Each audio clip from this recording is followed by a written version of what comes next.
CBN Campo Grande. Oferecimento Unimed Campo Grande. Cuidar de você. Esse é o plano. Unigran Capital. Parceira em todos os momentos. Venha para melhor. Unigran e Saraiva de Resende. Conheça em Campo Grande a construtora acima das expectativas. 10h11, estamos de volta e no quadro CBN Direito desta terça-feira vamos relacionar o assunto do direito com a Covid-19.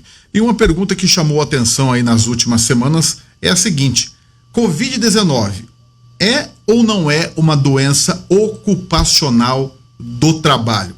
A polêmica é grande, né?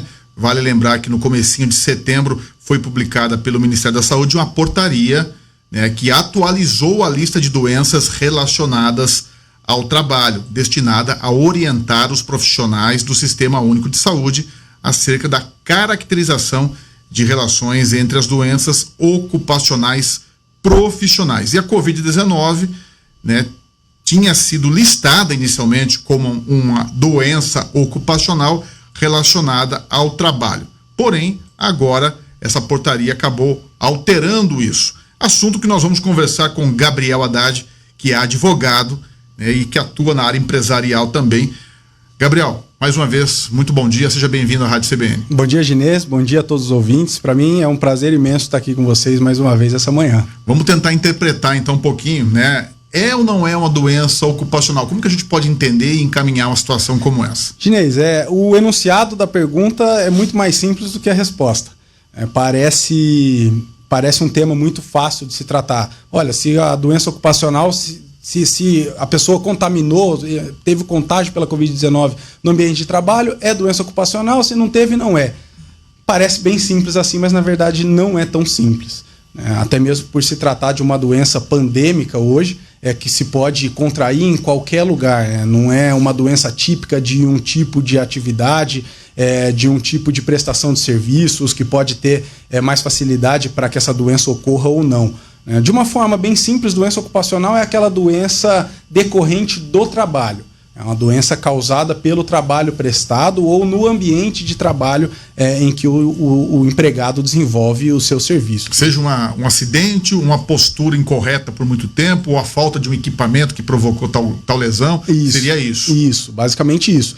Por exemplo, Ler-Dort. Ler-Dort é uma doença ocupacional muito comum, por exemplo, para os bancários, ou para aqueles funcionários, aqueles trabalhadores que têm movimentos repetitivos. Então, as condições a que aquele empregado é submetido no dia a dia de trabalho acabam por ocasionar aquela lesão. Ou seja, numa interpretação reversa, se não fosse aquela atividade, aquele empregado provavelmente não desenvolveria aquela lesão. Esse tipo de lesão causada em decorrência desse tipo de serviço ou decorrência do serviço prestado é considerada como uma doença ocupacional.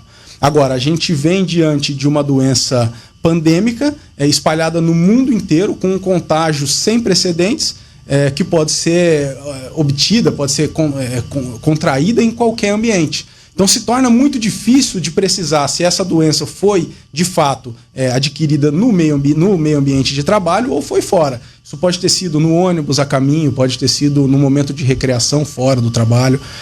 E essa polêmica ela se arrasta desde março com o início da vigência da medida provisória 927, que ela previu que a Covid-19, a contaminação pela Covid-19 não seria considerada doença ocupacional, salvo comprovação do nexo causal.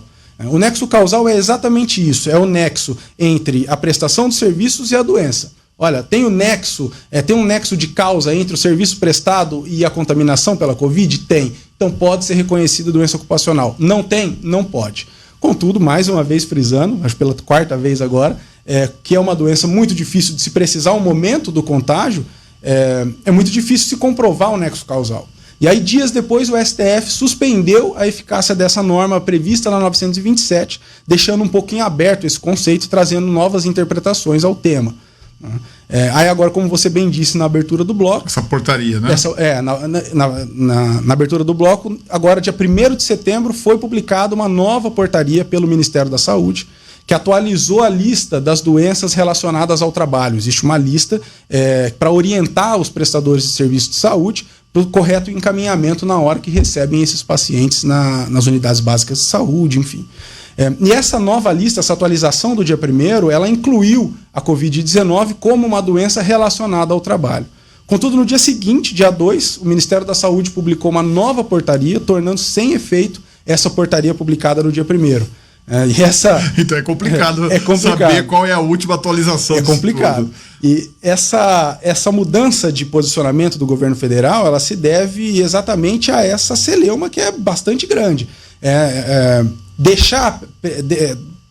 Manter a medida provisória do dia 1º vigente seria autorizar que qualquer afastamento superior a 15 dias por doença Covid-19 fosse considerada como doença ocupacional do trabalho. E isso, além de impactar no cálculo do FAP, do fator de acidente previdenciário, impactaria também na estabilidade dos empregados por 12 meses, eventualmente pensão vitalícia em caso de morte e coisas desse tipo. Então, por não haver um nexo de causa tão bem delimitado, o governo federal voltou atrás rápido e suspendeu essa eficácia. Quero perguntar para você na prática agora, né? Independente da lei e do que está acontecendo, pela sua experiência, pela sua vivência na área, com os clientes empresários que você tem.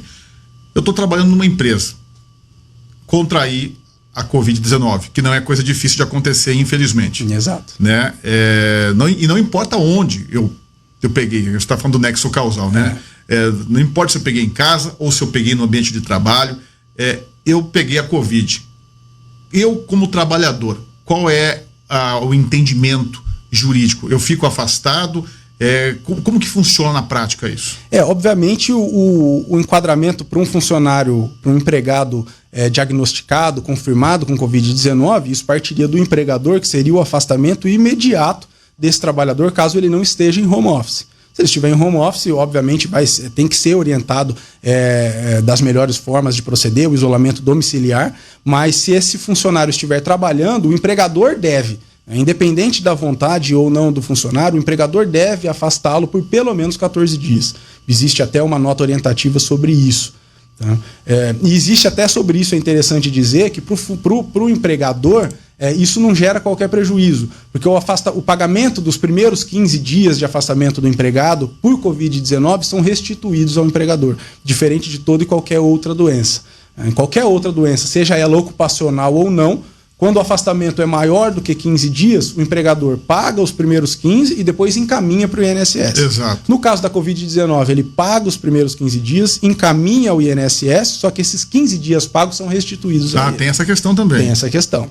Essa informação é quase não é divulgada. E é decorrente de uma lei, uma das primeiras leis pós-período pandemia, assim, pós-início da pandemia. Só que muito pouco se fala sobre isso, é uma rotina mais administrativa e por muitas vezes contábil. Só que existe essa faculdade. Então, o empregado deve ser afastado de qualquer forma, por mais que se tenha teorias que tramitem ali pelo lado de que é muito menos grave do que se fala, outras falam que é muito mais grave do que se pensa. Por via das dúvidas, é imprescindível afastar esse funcionário até que ele teste negativo novamente para poder voltar a trabalhar. E esse funcionário, seja uma doença ocupacional ou não, um funcionário registrado, com carteira de trabalho assinada, ele vai ter os direitos garantidos pelo INSS. Obviamente, se a doença for um auxílio doença simples, que é o espécie 31, que é sem relação ao trabalho, ele vai receber o auxílio doença, vai ter todas as coberturas necessárias pelo INSS. Obviamente, se isso for decorrente do trabalho, a espécie 91, auxílio doença acidentário, além de ter um auxílio doença um pouco maior, ele vai ter estabilidade no emprego 12 meses após a alta e todas as decorrências disso pós-alta, né, previdenciária. Então, esse é o procedimento mais correto em caso de funcionário diagnosticado, confirmado com Covid-19. Gabriel, só para a gente finalizar, nós conversamos numa outra oportunidade sobre a questão daqueles acordos. Isso. Né, do corte de salário, de redução de jornada. Isso, de certa forma, flexibilizou bastante num momento bastante crítico para a economia. Não que nós estejamos tranquilos agora, pelo contrário, mas muita gente usou mão dessa ferramenta. Usou, Ginês. Usou muito mão, tanto é que isso tem sido um auxílio tão importante para a manutenção de postos de emprego, sem ignorar, obviamente, o desemprego crescente, mas sem essa essa alternativa lançada pelo governo federal, a gente estaria numa situação certamente muito pior. E tem um indicativo muito simples para demonstrar isso. Nós tivemos isso pela primeira vez na medida provisória 936, né, que previu os prazos de 60 dias para suspensões de contrato e 90 dias para as reduções. Depois essa medida provisória foi convertida em lei, depois da Lei 14.020 de 2020. Essa lei previu que poderia ser expandido esse prazo por um ato ministerial, um ato do governo poderia expandir esses prazos máximos. Isso foi expandido, chegando até 120 dias para suspensões de contrato e para reduções de jornada e salários. Contudo, a gente vê que já quem adotou desde o início essas medidas, esses 120 dias já acabaram. Então veio uma nova portaria autorizando mais 60 dias de prorrogação para suspensões de contrato e para as reduções, podendo chegar hoje a 180 dias. Então, só esse esforço contínuo do governo federal já mostra que tem sido uma ferramenta bem assimilada pelo meio ambiente empresarial, que tem ajudado tanto os empresários quanto os empregados na manutenção dos postos de emprego. Eu quero agradecer mais uma vez a participação do Gabriel Haddad, advogado que atua também na área empresarial, participou hoje do quadro aqui CBN Direito, tirando essas dúvidas em relação à Covid, ao trabalhador e ao empresário. Gabriel, obrigado pela entrevista. Eu que agradeço, Dinês. Obrigado CBN, a todos os ouvintes. Foi um prazer. Muito obrigado. Bom dia. Tenha um ótimo dia. 10 horas. CBN Campo Grande. Oferecimento Unimed Campo Grande. Cuidar de você. Esse é o plano. Unigran Capital. Parceira em todos os momentos. Venha para melhor. Unigran e Saraiva de Resende. Conheça em Campo Grande a construtora acima das expectativas.